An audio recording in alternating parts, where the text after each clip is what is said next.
Kind of feel like we should set the mood a little bit. You guys can't even see that, but at least I can smell it. Hello, beautiful people. Welcome back to my channel. If you're new here, my name is Alex, and I'm so happy you're here. I wanted to make a little video and do a little different style sit down and chat. I feel like a lot of people focus on glowing up and becoming the best version of yourself before summer so that you can like be on vacation and feel amazing and whatever else you have planned for the summer. But for me, when summer starts to come to an end, people live for fall. I see fall as an impending doom because that means winter is coming, and winter terrifies me. So I want to take you guys through 7 things that you can do before the summer ends to become the hottest, happiest, healthiest, most successful version of yourself. Because although summer is coming to an end, that doesn't mean we need to like go into hibernation and just wait till January 1st to make our New Year's resolutions, be our best selves, whatever. Let's start now and go into the new year like completely leveled up, and you're already one step ahead of the game. So, I mean, what more could you want? That being said, let's just jump into it. Also, all of these things are gonna be free or virtually free, but like pretty much free. And it's gonna be awesome. Number 1, I've talked about this before on my Instagram and my TikTok, I think, and I have been doing this and it has been changing my life. Go for a walk after dinner every single night. Non-negotiable, you have to do it. 10 minutes minimum. It is the best thing. First off, gets you a little bit of fresh air before you come home and either sit on the couch to watch a movie, read a book, clean up. Especially if you work from home, it really just gets you out of your space so you can kind of wind down, separate yourself from the day and tell your body, A, it's time to wind down and do something different. B, it's incredible for digestion. They say walking after meals has such an impact on the way your blood sugar spikes after that meal. So it's so good for digestion, it's good for your blood sugar, it's good for your mental health, it's good for your physical health. And honestly, it's just been such a nice little routine for me to have. And it's honestly also given me such a mindful way to like know that I'm done eating, I'm done for the night, especially if you're like me and you struggle with overeating at night, and especially after dinner. It gives you a really good separation between meal is over, let's digest, let's let it hit the body and know that we're full, we're satisfied, we're good. Now we can come home and do whatever else it is that we need to do. I do like a little loop around my neighborhood. It takes like 15 minutes. I would recommend very minimum 10 minutes if you want to go for 30 minutes, if you want to go for 10, 15, 20.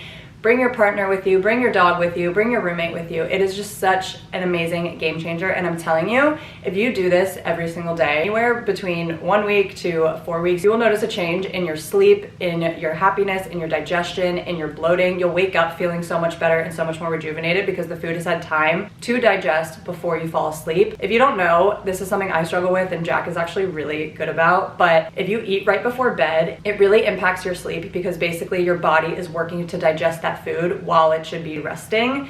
So this just gets that process going a whole lot smoother, and I highly recommend it. I've been doing it, I got Jack on it, and we absolutely love it, and it will help you glow up before the end of summer. Number 2, and get in this habit now before winter comes and all you ever want to do is order Postmates or takeout or whatever. Try your best to cook at least 3 dinners and 3 lunches at home using whole food focused ingredients. I know this sounds daunting and intimidating. I like to cook essentially all of my meals during the weekday and weeknights. It's not as hard as you think, and it's very budget friendly, and it seems like, why am I spending, $100 at the grocery to make a meal when I could just spend $25 on takeout? But if you see how far that $100 really goes, you see how much of a financial impact it'll make on your life. It'll also just really get you into the habit of cooking and fueling your body with all the good things, so that if at the end of summer, you're tired, you don't want to do much, you just want to order out, your sun's going down earlier, you just want to get your favorite food and sit on the couch and be cozy, this will really get you in the habit of doing it now so that you are just used to it by the time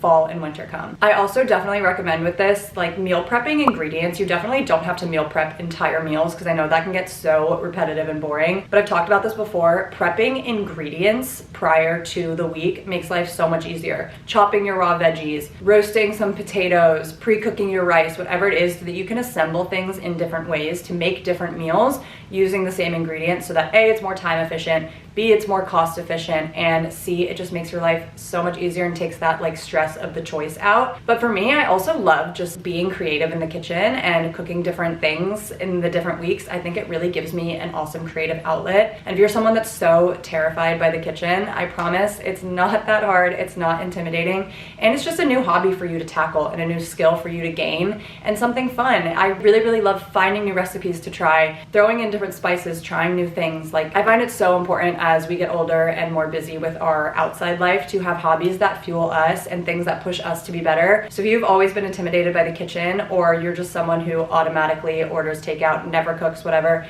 this is your sign to try to cook at least 3 lunches and 3 dinners a week, and the rest you can figure out on your own. But once you get into that habit, it really is so game changing, and it's also so amazing for your health. If you cook most of your meals at home, you'll start to notice that your skin is going to start to clear because you know exactly the ingredients that you're using in your food. If you have health and fitness goals or physique goals, you'll notice that you're reaching those so much easier because, like I said, you know exactly what's going in your food. It's so hard when you eat out all the time. First off, sodium levels are crazy. When I started looking at restaurant sodium levels, it blew my mind. Even fast food, non-fast food, the healthy places, everything you do, like, I don't know what it is, but they just dump a ton of salt in there, which is great on occasion. But if you're doing that every single night and you're wondering, you know, why are my eyes puffy? Why do I always feel a little bit inflamed? It's likely part of the sodium intake. Some people say it's the seed oils. Some people say, you know, they're just not cooking with the highest quality ingredients. When you're home, you can really make it simple, control everything, and make it yummy and tailored exactly to you. Go find your favorite takeout restaurant or your favorite fast food salad or taco or whatever, and figure out how to recreate it at home. That's another fun thing you can do. If you have a boyfriend, if you have a roommate, if you have family members, it can be a fun little game for you guys to play to see, you know, who can get closest to creating the recipe at home in a way that you love. So I just think it's an awesome habit to get into, and I do this pretty much every single meal on the weekdays, and it is absolutely life-changing for not only my mind, but also my body, my skin, my happiness, everything in between.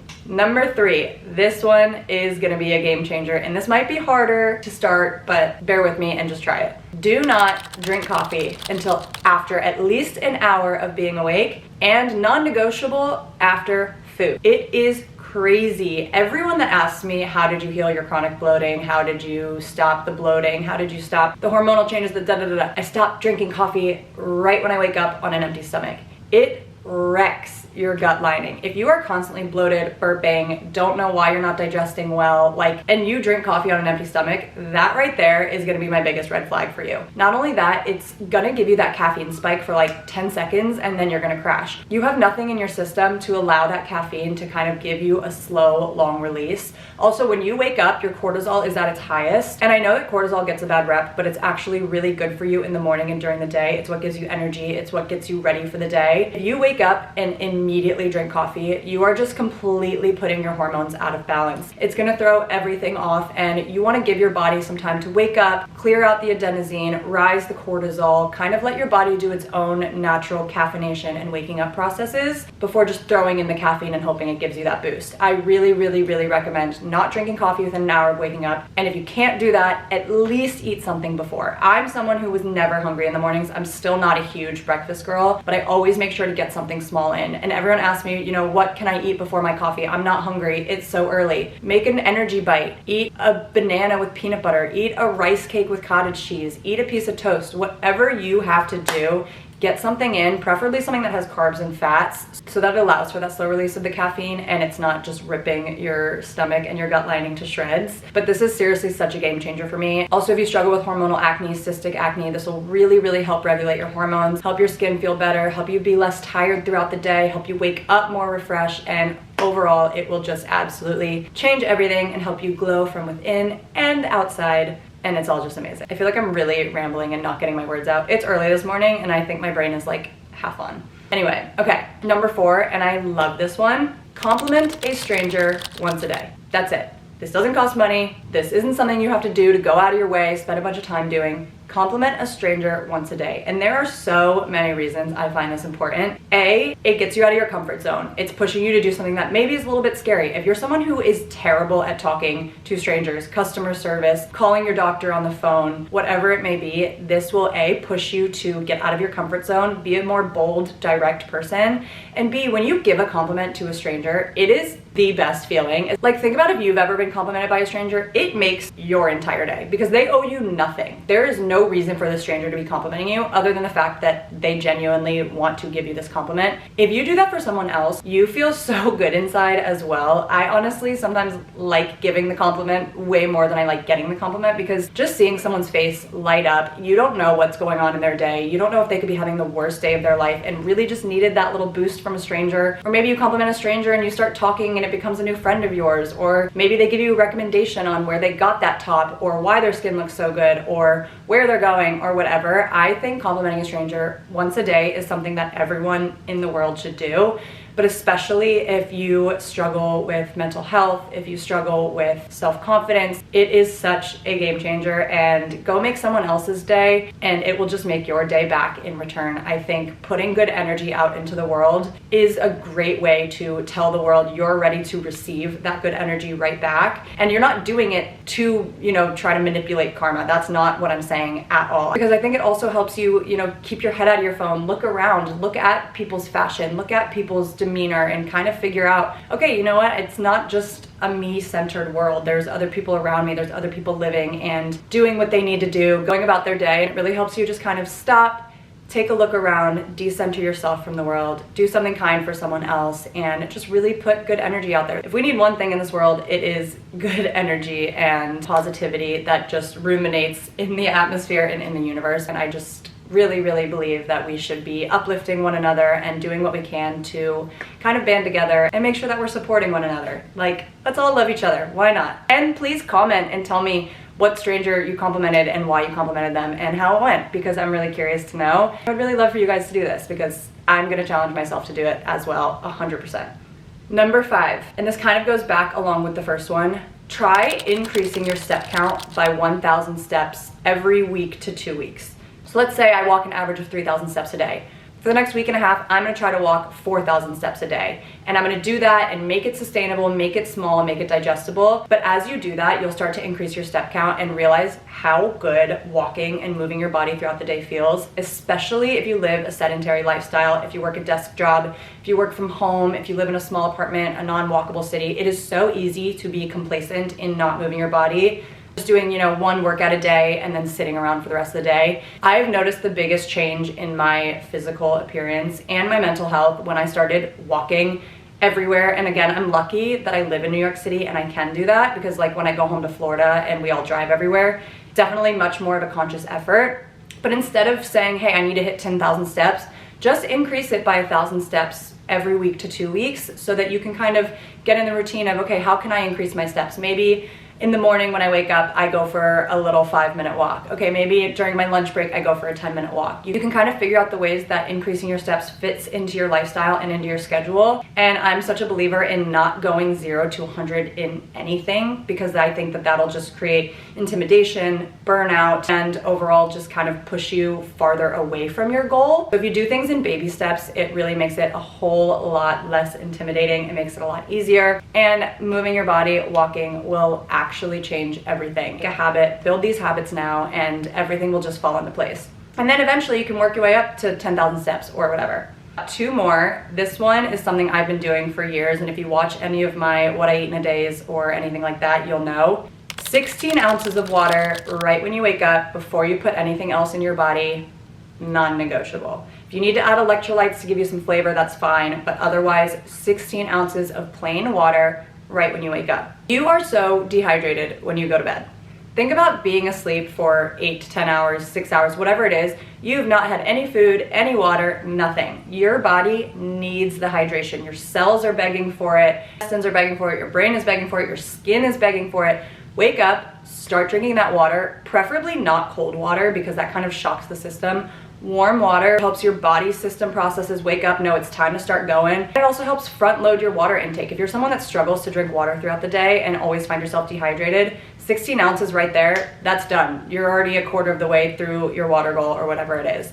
I do this all the time, and I notice that TMI, it really has helped me go to the bathroom regularly. It's helped me feel hydrated and energized throughout the day. It sets the tone for me continuing my hydration throughout the day because I just feel like now my body knows that it's time to drink water every single morning. I wake up and I crave it. Like, I can tell my body is parched when I wake up. So start doing this. You'll start to notice so many amazing changes, and also kind of goes hand in hand with the coffee thing. Start front loading your morning with water. The coffee will start to, you know, slow down, have less of a harsh effect on your body, especially if you're someone who refuses to not drink coffee on an empty stomach. Just please, water first.